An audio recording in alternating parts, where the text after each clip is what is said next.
Good afternoon. Chris Lee of Southeastern 14 here to react to the buzz that Kalen DeBoer is going to be the next coach at Alabama. Of course, Alabama, Nick Saban has retired not long ago. You figured Alabama wouldn't be too far behind on making a hire, and nothing official as we're doing this. But the buzz is that Kalen DeBoer is in negotiations to be the next coach at Washington. Chris Lowe tweets, Kalen DeBoer isn't going to come cheap for Alabama. He has a $12 million buyout. Well, define cheap anymore. After Texas A&M spent many times over that to get rid of Jimbo Fisher, what was cheap yesterday and maybe viewed differently today. But anyway, let's talk about the hire itself. If that is indeed what happens, I think that'd be terrific. You look at what he did at Washington this year, and Washington has had a good football history and tradition, more probably in the past than in the present. But it's been good. And that was a program that hasn't been nationally relevant in a while. Was back in the college football playoff, thought I had a shot to beat Michigan. Michael Penix just didn't have his best game of the year. That's an understatement. And they got beat. But you look at what they did. He built that team through the transfer portal with the quarterback, a running back, had the best offensive line in the country, according to some, had some receivers. They played an exciting brand of football. And he's not the biggest name in the world. He's not been on this stage for very long. But you know what Kalen DeBoer is? He's a winner. 104-12 as a head coach. 2 years at Washington, 2 years at Fresno State. So I get a lot of that came at other places. But if you watched his teams play, you liked what you saw. He turned that program around quickly. Does he have ties to Alabama in the South? Nothing obvious when I look at his Wikipedia page. He's from South Dakota. But guess what? And maybe Auburn fans will disagree after what they went through a couple of years ago. Usually if you can coach, you can coach. And if you can recruit that kind of talent and rebuild Washington that quickly, you can do it at Alabama, I would think. Now, look, Alabama, different animal. Comes with a lot of stuff that you don't have to deal with at Washington. Now, Alabama comes with things you don't have to deal with anywhere. But the guy can coach. He can coach offense. You look at what he did a year ago at Washington. You look at what he did with Michael Penix, getting the best football out of him. You look at how he found and built an offensive line. If you don't have an offensive line, you're kind of screwed. Ask Alabama about that last year. They got a long way with an offensive line that was way below Nick Saban standards. You get that in a quarterback and a couple of dudes who can go get it, which you can get at Alabama, you can win. Kalen DeBoer is a good football coach. Did wonders at Washington. I think if you play Michigan again, they win that game a couple of times. I thought they would. Didn't happen. Again, Michael Penix Jr. didn't have his best night. But Kalen DeBoer's a winner.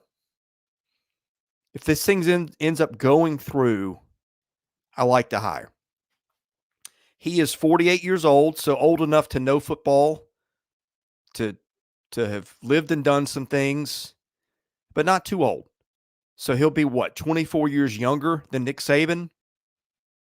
I keep going back. 104-12 is a really impressive coaching record. 3 NAIA championships, 1 Pac-12 title, 1 national runner-up finish. This is the hire. I really like it. I think Blayne Gilmer's going to join me in a minute. I hope he is. But anyway, send us your comments, your questions, your reactions. We'll talk about it as we go live here. It is Friday afternoon, and the internet is ablaze with reports that Kalen DeBoer is going to be the next head coach at Alabama. This video is sponsored by our friends at BetOnline. With NFL playoffs right around the corner, the NBA season in full swing, BetOnline has you covered with up-to-the-minute odds, news, and scores with additional odds, lines, trends, info on both desktop and mobile. You can access the world's best wagering information anytime. Head there today, get in on the action, see the updated odds. Remember to use promo code BELIEVE to get your 50% welcome bonus on your first deposit. Bet online, where the game starts. You kind of figured if you're Alabama, this wasn't going to take too long. I think we'd known for a couple years that it was going to come to an end at some time for Nick Saban. We just didn't know when and where. You go back and rewind the season. Did Nick Saban maybe leave us some hints that he was stepping down? Maybe he did. And you would think that he gave Greg Byrne a pretty good heads up on what was coming. And Greg Byrne, I was talking to someone who knows that athletic department pretty well. And I thought this was kind of interesting. He said, Greg Byrne is a guy that sort of interviews guys without them knowing. So what's that mean?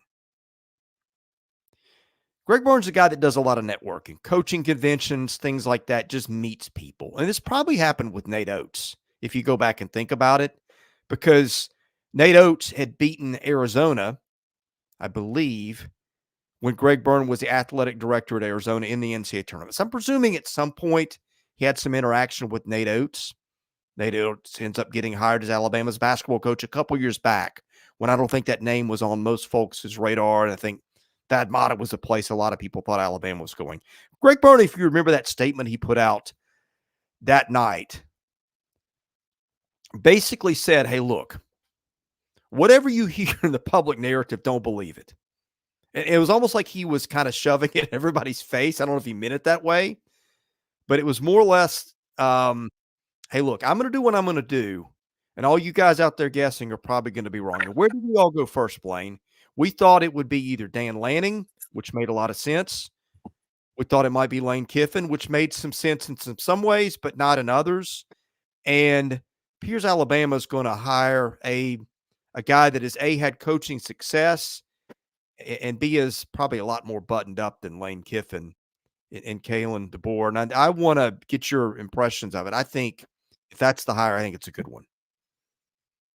Yeah, I think I would give it like a B plus if I was grading it. I don't think it's great.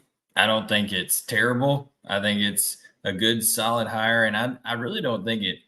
Quite frankly, with what Saban has been telling us over the last couple of days, how he's going to have an office in Bryant-Denny Stadium and he's going to be around, I don't know how much this first hire, like you just had to have somebody who, as Alan Jackson famously said one time, just keep it in between the buoys. You know what I'm saying? Like somebody who's not going to get this thing off the rails.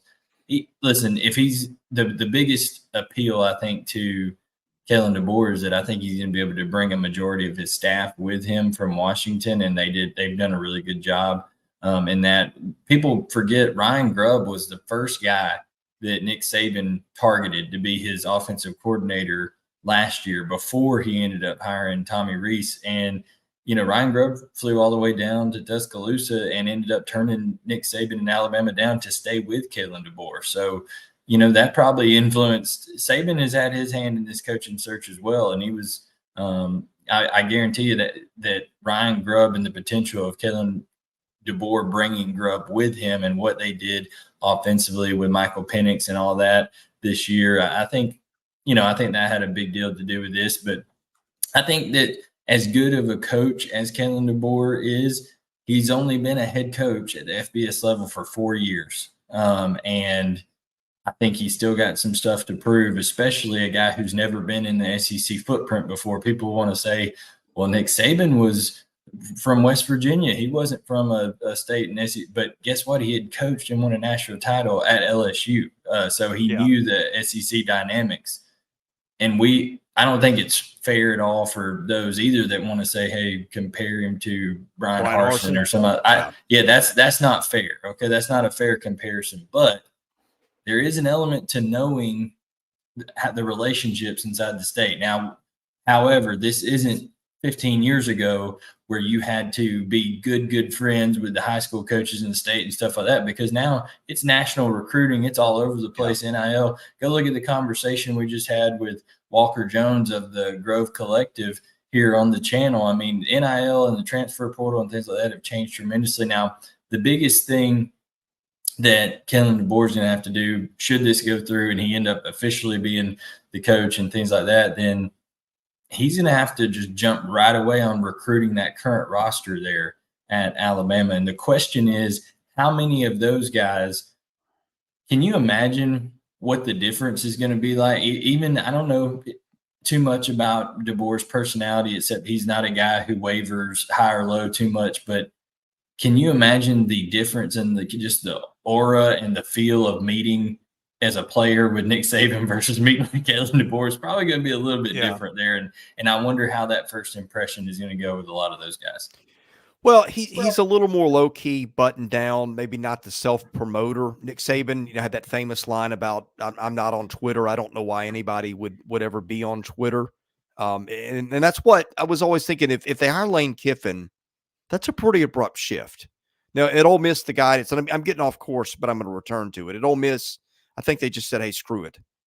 We're not winning a lot of games. Let's let this guy do what we're going to do. I always question, how would that work for Lane Kiffin at Alabama? It's a different situation. And would Lane Kiffin be able to adapt to that? I think with Kalen DeBoer, it just seems to me like, look, nobody's Nick Saban, right? But in terms of the temperament, the personality, the need not to be a self-promoter, it's more along those lines. It's just a guy who was out there to be a football coach. Not that Saban didn't do a lot of stuff and speaking and things like that. I get that. That's different. But in terms of the on-field persona, it feels a lot more similar than it might have been with Lane Kiffin.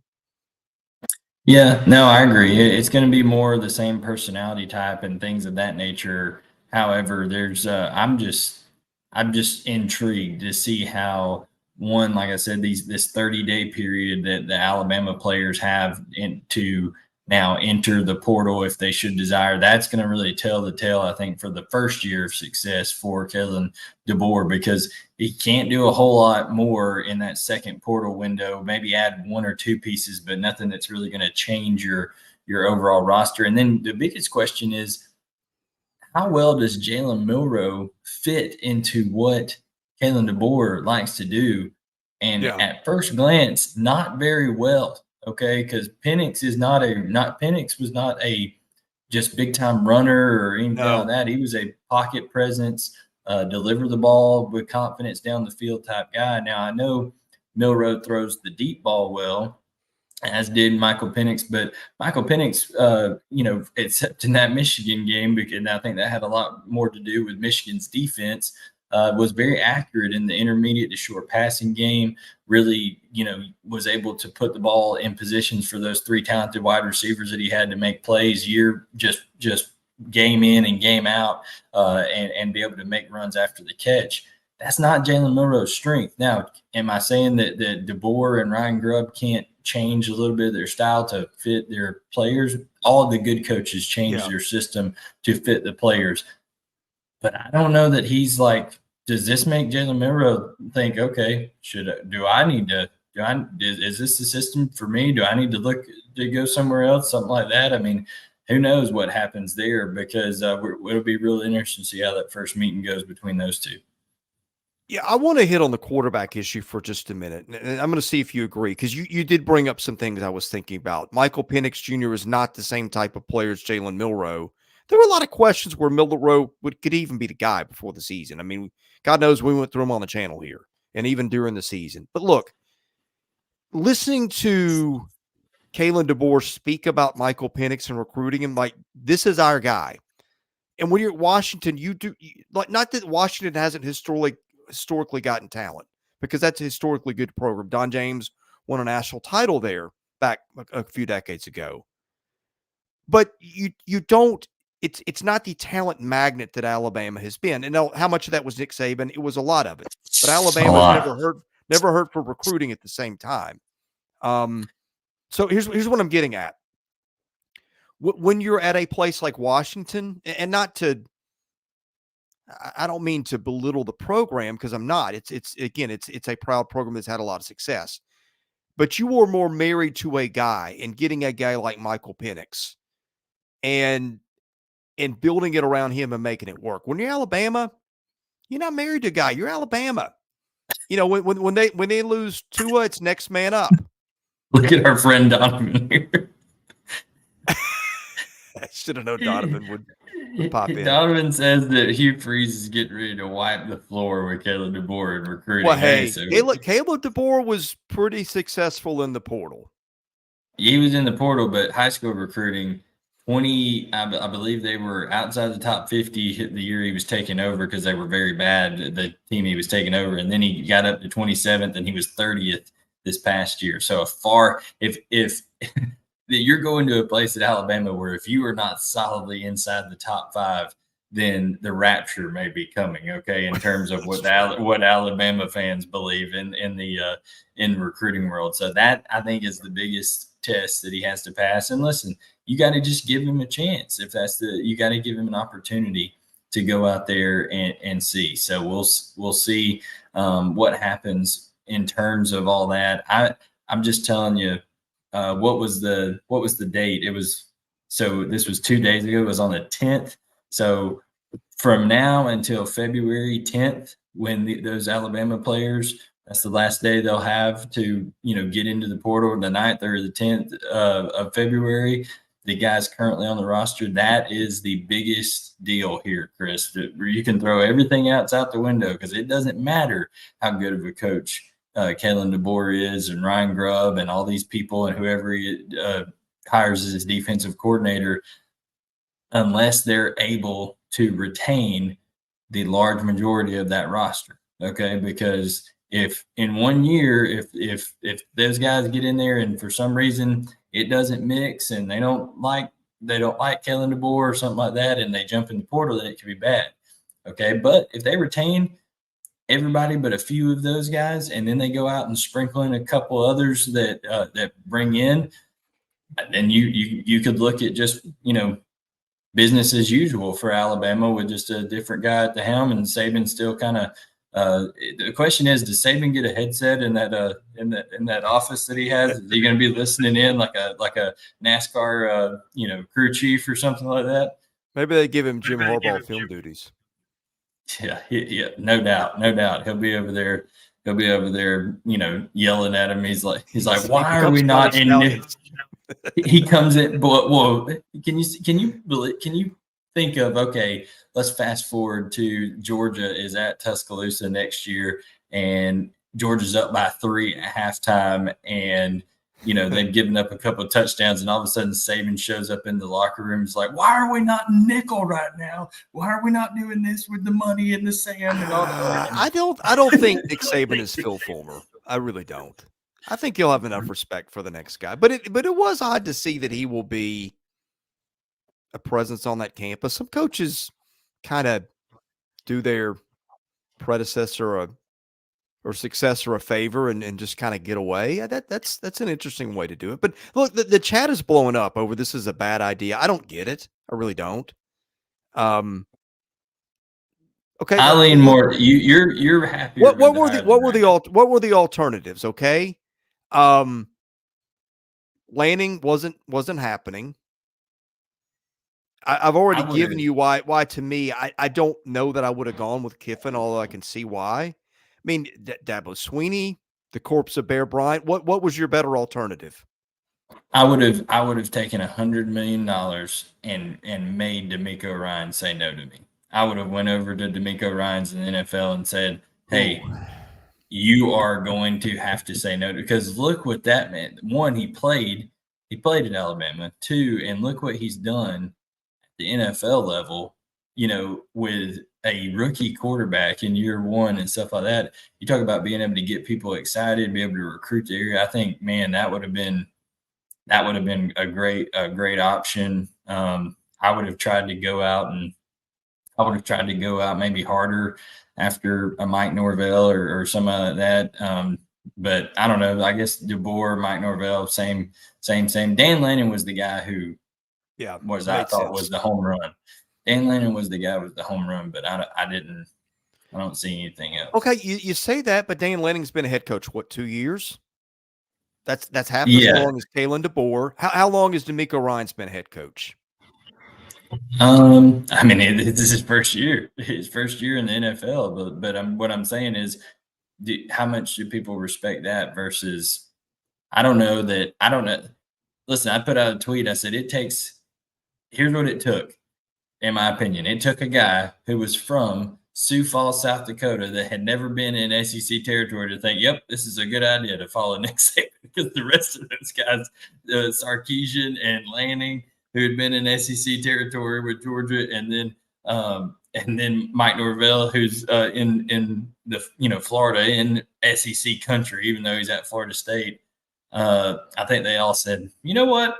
I've seen that guy really close operate. I don't want to be the guy to follow that." So you just think hiring a non-SEC guy, you're nothing against Kalen DeBoer, that wouldn't have been your move for that reason only. That's just my hesitation with it, because I think people can say, "Oh, well, he had success. He had success in the Pac-12, the now defunct Pac-12." Okay, and then he had success at Fresno.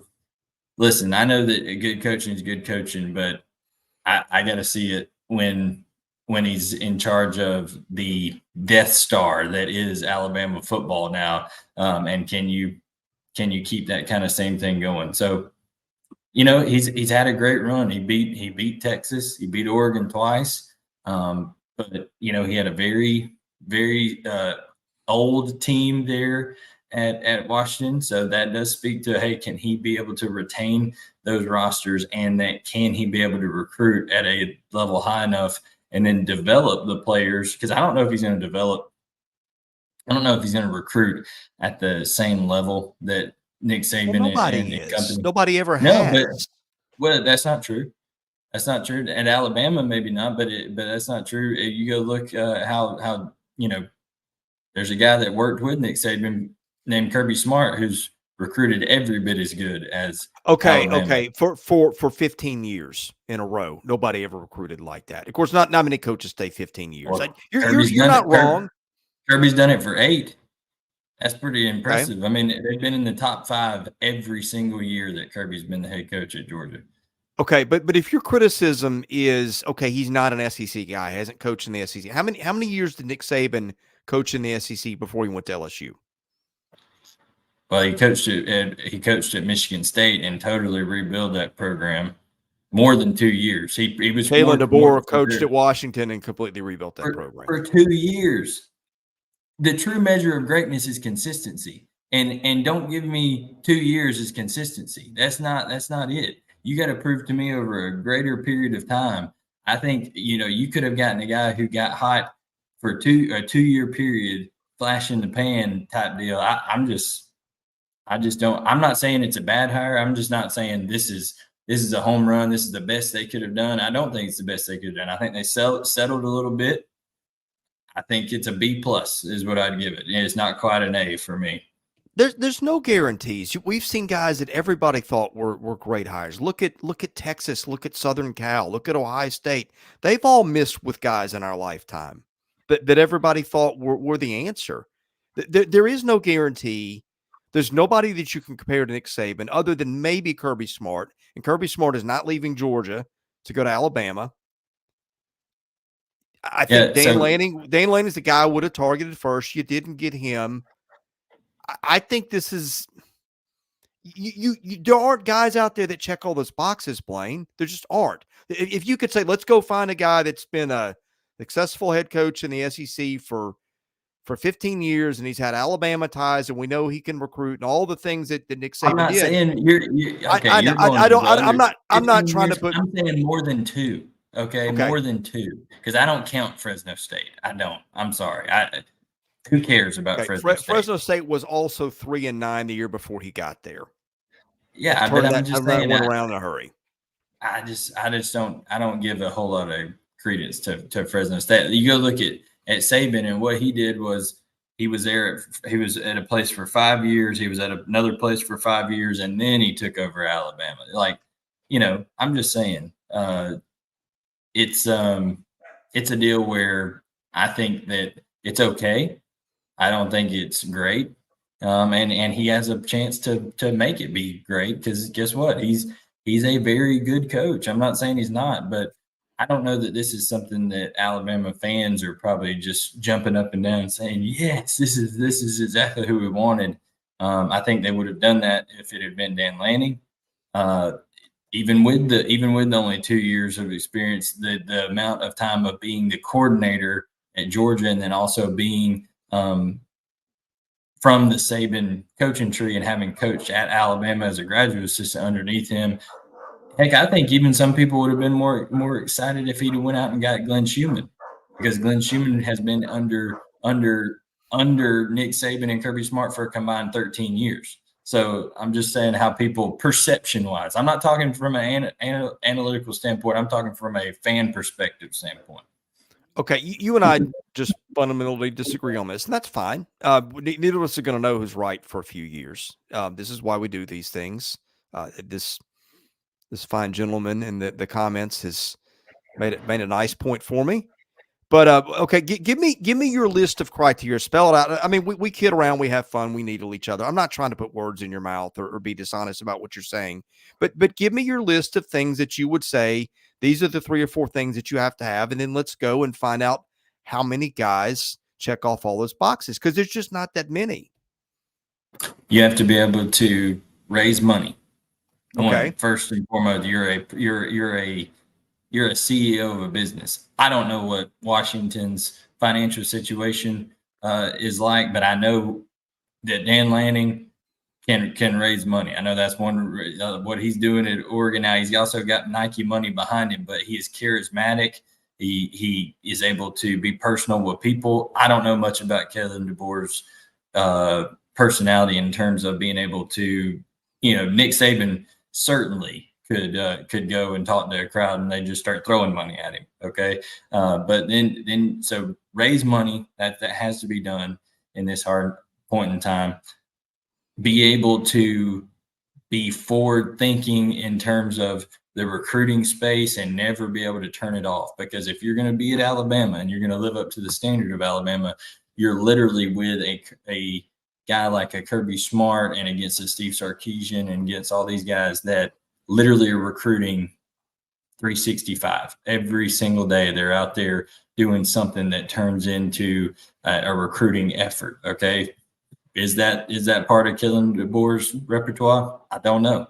And then the other thing is I think it would have been nice to have somebody that does have ties within the Southeast and does have a lot of ties within the Florida, Georgia, Alabama, Texas, that kind of corridor of recruiting, because it ultimately helps. I mean, when you come down to it and you got a kid that's deciding between 2 people, and let's say the NIL money's equal, let's say that the potential playing time is probably equal. Well, if that coach says, hey, I know this guy, I've known him for 20 years, ever since he was a GA at so-and-so, and he's been around and been recruiting this high school for 15, 20 years, I think you ought to go with that guy. That helps you out a lot of times. So I think those are the 3 criteria that I would have really looked to check off the list first.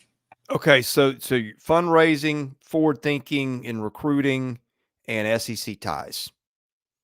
Not SEC ties, Southern ties in terms of okay, the states and the high school coaches and things like that. So okay, how many people do we know check all those boxes? And interestingly, head coaching experience was not on your list. I don't think that today's time you go look at guys winning all the time. You don't have to, but I will say if you don't have SEC, like I said, it been in the South, been in that footprint, then you better have done something for a long time somewhere else, because the amount of scenarios and the amount of situations you're going to come up against, I don't know. We'll see if they're prepared for it or not. I think it's a B+ hire. That B+ is not a bad grade. I'm not saying they failed. I'm just saying I'm not tickled pink about it if I'm an Alabama fan right now. Well, look, the point I would make, all kidding aside, whatever list you want to compose of criteria to coach at Alabama, there's probably not more than 5 guys alive that fit whatever that list is. And so how many of those guys can you get? it was always going to be a short list through whatever criteria you filter through. Given that, I will take my chances with the guy that took to Washington to the championship game in year 2, and as a head coach is 104-12. And yes, I get some of that has not been at the FBS. I get it, but there are some things about being a head coach in terms of organization and leadership that are universal, whether you're coaching an NAIA women's basketball team or an SEC team. Obviously, those are much different animals, but you get what I'm saying. I just think that they were always going to be looking for, I don't know if a needle in the haystack is the right word, but I told you a while back that I know it didn't fit personality wise, but Lane Kiffin would have been. Okay, Ryan says I have no idea what I'm talking about. Okay, let's rewind to Nick Saban and Alabama, and when he took the LSU job, Nick Saban had not done any of those things ever. Thank you. Case closed. What do you mean he not before he took the LSU job? But before Nick Saban took the LSU job, he was in Big Ten territory. He went to Kent State. He didn't have ties to the South. He figured it out. I think those things are essential, but those things can be learned through work. One thing that he did have in his background, he did have 4 or 5 seasons as an NFL defensive coordinator under Bill Belichick in his background as well, between Toledo and Michigan State. So that I think, like I said, the culmination of ties in the South, somebody maybe that had NFL experience, like those kind of things, I think could have been. So no, I agree with you. You can't get somebody that's got everything, but I don't know how much. I don't know what criteria Kalen DeBoer meets other than, okay, he's had some success at Fresno State and Washington. Okay, let's go back. Other Alabama hires. Mike Shula was the guy before. I can go ahead and sum all this for you. I can sum all this up. They were 165-91 between Bear Bryant, no, 165-96, I believe, between Bear Bryant and Nick Saban. Okay, it was a 67% winning percentage. So a far cry from what Saban, has done and they're used to. But it's 67. Chris, how many teams would take a 67% win percentage that aren't Alabama? A lot of teams would. Most of them. Country, but Alabama wouldn't. I don't know. I think, look, I love the SEC. I think the SEC is the best conference. That the passion, everything in the SEC put together cannot be rivaled. But I think we get into this mindset of, and yes, to some extent it is different, but because of all those other things and the microscope and all that and the ties, and I get that, but I think sometimes we fall in the trap of thinking these other guys don't play good football or good enough football, and because they haven't been here and seen this, it's different. Sometimes it is, but if you're good enough, it's not. And Nick Saban is one of those guys that was good enough that it didn't matter. Is Kalen DeBoer that guy, or Kalen DeBoer that guy? I don't know, but I will take my chances on him with what I know. And I'm about to have to get off Chris here in just a second, but I do have that graphic. I'm going to share it right here. So record after Bryant and before Saban from 1983 to 2006, they were 195-96, 67.01 winning percentage. So, and it is a fair point to say, hey, every coach they hired in between Bryant and Saban did have at least one 10-win season, I believe. Okay. But other than that, I mean, there were some 6-6, some 6-7s, some 4-7s. I mean, it was up and down for Alabama from 83 to 2006. And then it totally changed after that. But yeah, I don't know. Nobody is going to beat Nick Saban. No, they're not. Nobody is going to be. What you have to accept that if you're Alabama and say, okay, let's throw that out. We could live another 1,000 years and never see another Nick Saban. Yeah. Who do we have a reasonable chance to make it work with? To me, maybe you could have gotten Dan Lanning, and that would have been better if you could have gotten him. Maybe I think Lane Kiffin would have been better than Kalen DeBoer, but I wouldn't. Look, Lane Kiffin also left behind a good bit of baggage in Tuscaloosa. And sometimes people don't forget those things. Yep.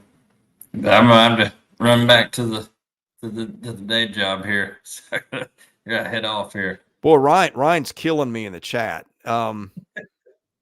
If you don't understand that the SEC is different, you're a moron. And now somehow I don't have the. I didn't know I was putting the bill for the hire. That's news. I better have that talk with my wife. He did say Mark Stoops. That's a name I would have called. I would have called Mark Stoops. You would have rather had Mark Stoops than DeBoer.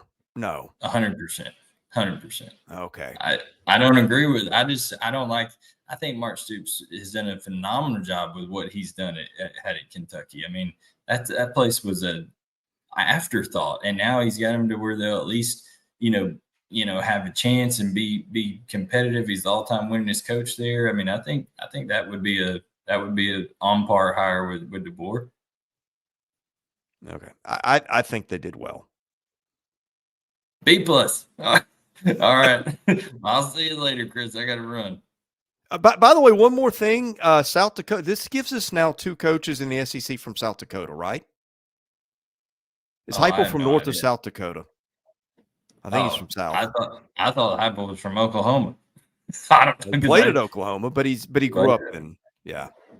All right. Well, if you're out, I think I'm gonna get out too, because I don't think we're changing any minds at this point.